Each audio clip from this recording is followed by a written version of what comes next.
Και περνάμε στον κύριο Γιώργο Πλουμάκη. Την απονομή του οποίου θα κάνει πάλι ο Πρόεδρος του Συλλόγου, ο Γρηγόρης ο Καλογερίδης.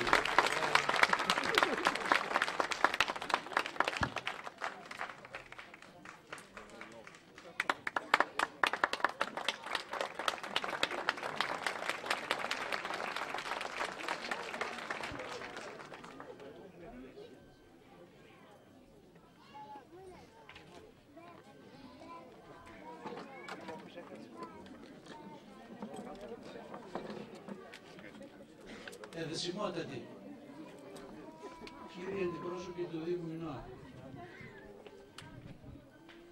αγαπητοί συνάδελφοι, αγαπητοί παλιοί μου μαθητές, κυρίες και κύριοι.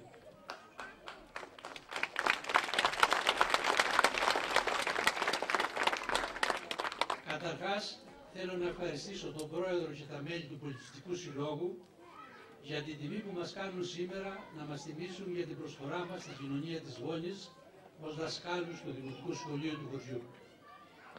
Πρέπει όμως να σας ομολογήσω ότι πριν φτάσει τούτη εδώ η ώρα, έχω νιώσει ότι με έχετε τιμήσει εκατοντάδες φορές τα τελευταία 40 χρόνια με την αγάπη σας, το σεβασμό που μου δείχνετε καθημερινά στον δρόμο, στο καφενείο, στον χώρο της δουλειάς, με το ζεστό χαιρετισμό σας. Καλημέρα δάσκαλε, τι κάνεις δάσκαλε?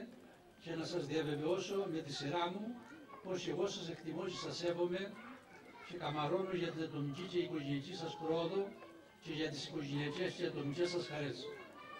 Ήταν μαθητής μου, ήταν μαθήτριά μου, συνηθίζω να λέω, και συμμετέχω ολόψυχα στις δυσκολίες σας. Σας διαβεβαιώνω ότι το ίδιο συναντώ και από τους μαθητές του άλλου σχολείου που υπηρέτησα. Τα μέλη του Πολιτιστικού Συλλόγου αξίζουν ένα μπράβο. Έχουν την αμέριστη συμπαράστασή μας για την προσπάθεια που καταβάλουν και τον χρόνο που διαθέτουν για να φέρουν σε πέρας το έργο που έχουν αναλάβει αφιλοκερδός, με μεράκι και κέφι, για να προσφέρουν στη μικρή κοινωνία της Βόλης. Γι' αυτό πρέπει να τους αγκαλιάσουμε με αγάπη όλοι μας, για να τους δώσουμε τη δύναμη που χρειάζονται για να φέρουν σε πέρας ένα έργο δύσκολο, αλλά και πολύ σπουδαίο που έχουν επομιστεί.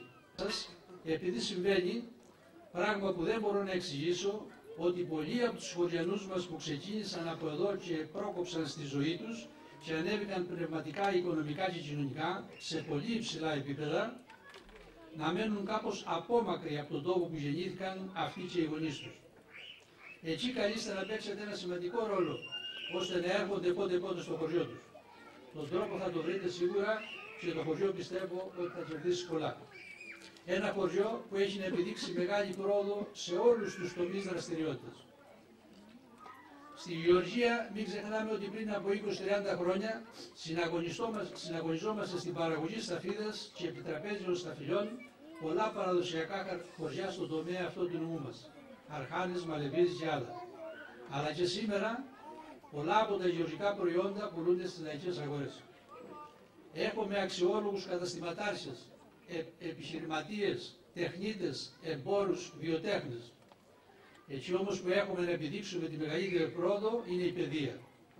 Τα παιδιά που απέκτησαν πανεπιστημιακή μόρφωση είναι πάρα πολλά. Εδώ φαίνεται και ο ρόλος που έχει παίξει στο σχολείο και η θέση δασκάλων, μαθητών και γονέων σε αυτό. Μαθητές του σχολείου αυτού έχουν διακριθεί σε όλους τους τομείς της μάθησης. Θα συναντήσουμε πλήθος δασκάλων, νηπιαγωγών, καθηγητών όλων των ειδικοτήτων, ιερέων, μηχανικών, γεωπόνων, δικηγόρων, ανώτατο δικαστικό, αρχαιολόγο, συγγραφείς βιβλίων, καλλιτεχνών, ανωτέρους και ανωτάτους στρατιωτικούς όλων των όπλων και των σωμάτων, αστυνομικούς, διευθυντές τραπεζών, καθηγητές πανεπιστημίων, υπαλλήλους διαφόρων υπηρεσιών του δημοσίου και του ιδιωτικού τομέα. Ο αριθμός επιστημόνων σε αναλογία πληθυσμού είναι σε πολύ μεγάλο μέγεθος. Άφησα σκόπιμα τελευταίο των κλάδων των σχολιανών μας που ασχολούνται με τον τομέα της υγείας, γιατί είναι εντυπωσιακός. Στη Βόνη των 100 οικογενειών, η Βόνη των 100 οικογενειών έχει να επιδείξει άνω των 20 γιατρών, φαρμακοποιών, ψυχολόγων, βιολόγων. Αριθμός πάρα πολύ μεγάλος σε σχέση με τον πληθυσμό του χωριού. Αναλογία ενός επιστήμονα του ελληνικού αυτού σε κάθε 4 με 5 οικογένειες είναι ποσοστό πάρα πολύ υψηλό, που δεν το συναντάς εύκολα, ιδίως στην Ήπεθρο.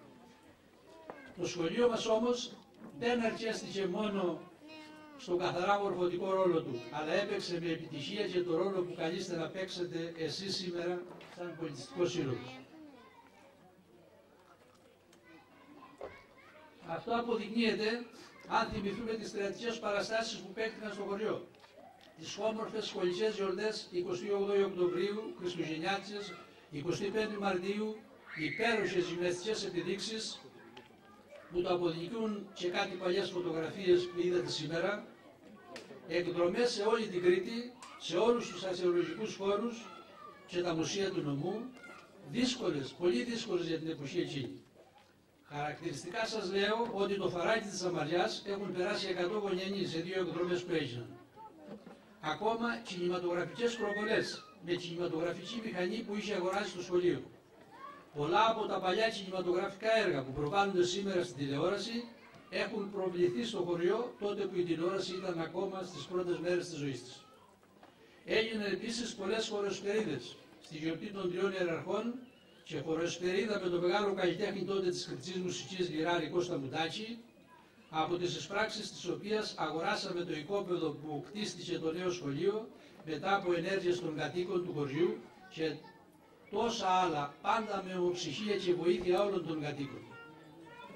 Είχαμε κατορθώσει με την ομοψυχία μας αυτή κάθε αρνητικό στοιχείο του χωριού να το απομονώσουμε. Επειδή πολλές φορές έχει ξεκινήσει κάποια προσπάθεια για πολιτιστικές δραστηριότητες που είτε απέτυχαν είτε προσέφεραν ελάχιστα, σας δίνεται τώρα η ευκαιρία με τη βοήθεια όλων μας να γράψετε τη δική σας ιστορία για την πολιτιστική πρόοδο του χωριού σε μια βέβαια πιο δύσκολη εποχή από τη δική μας, γιατί τότε στο χωριό υπήρχαν περισσότεροι μόνιμοι κάτοικοι. Εγώ πρωτοδίδαξα σε 73 μαθητές το 1961. Ήμουν, βλέπετε, από τους τυχερούς συναδέλφους. Ενώ τώρα δεν υπάρχουν ούτε μαθητές ούτε λειτουργεί σχολείο. Τουλάχιστον το νέο σχολείο, κτίριο, λειτουργεί σαν παιδικός σταθμός και κάτι είναι και αυτό. Δεν πήγε χαμένη η προσπάθεια. Χρειάζεται λοιπόν δύναμη και κουράγιο και σας εύχομαι καλή επιτυχία. Θα είμαστε δίπλα σας. Τα πρώτα βήματά σας είναι πολύ θετικά. Τώρα θα μου επιτρέψετε κάτι προσωπικό από καρδιάς.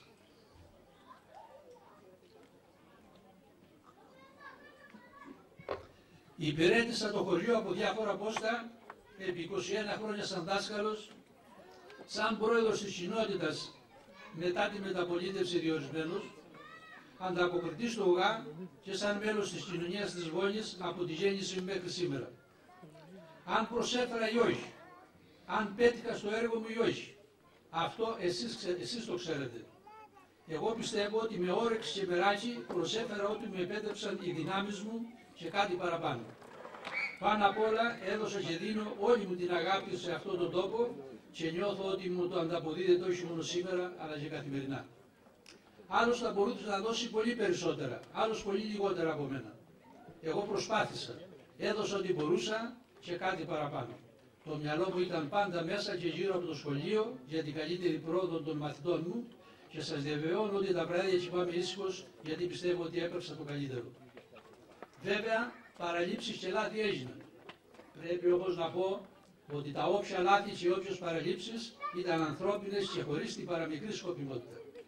Μια τέτοια παράληψή μου, αν και δεν ήταν μέσα στις αρμοδιότητές μου και δεν συνηθιζόταν την εποχή εκείνη, ήταν η μη απονομή της медицинικής διάκρισης στο χωριανό μας αΐνιο στο γιατρό Μανώλη Σταφυλάκη,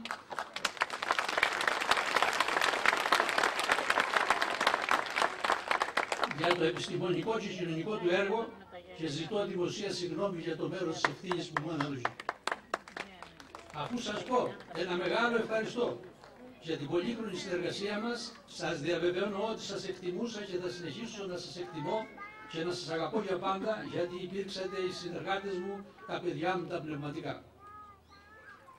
Τελειώνοντας αυτόν τον χαιρετισμό, το μυαλό μου πηγαίνει με βαθύ σεβασμό στον αείμνηστο δάσκαλό μου Μανώλη Σπανάκη, στον επίσης δάσκαλό μου και πατέρα μου Μανώλη Πλουμάκη και στην συνάδελφο και συνεργάτηρα αείμνηστη Μαρία Καρουζάκη Κουφινιδάκη.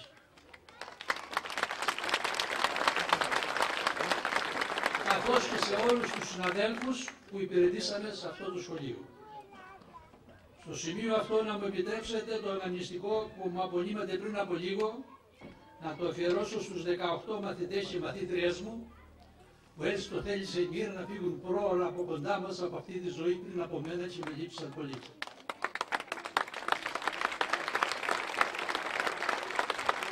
Πιστεύω πως οι ψυχές τους αυτή τη στιγμή είναι κοντά μας και μας ακούνε και μας βλέπουν και τους διαβεβαιώνω ότι τους θυμάμαι καθημερινά με αγάπη και παρηγορούμε με τη σκέψη που ξέρεις μπορεί εκεί πάνω στην πόλη των Αγγέλων που ζουν τώρα να είναι καλύτερα από εδώ. Χωρίς βάσανα, χωρίς διεθνή νομισματικά ταμεία, χωρίς ανεργία, χαράτσια, χωρίς απογοητεύσεις, χωρίς δικούς μας Ευρωπαίους πολιτικάνιδες. Εδώ ας τελειώσω το χαιρετισμό με αυτό, δανειζόμενος στα λόγια του Αποστόλου Παύλου. Τον αγώνα των καλών ηγόνισμου, των δρόμων τετέλεκα, την πίστην τετήρικα. Λοιπόν, από εκεί τέμει ο της δικαιοσύνης Στέφανος, όν αποδώσιμη ο Κύριος, εν εκείνη τη ημέρα ο δίκαιος κριτής. Μια μεγάλη πατριζή αγκαλιά σε όλους, σας ευχαριστώ πολύ.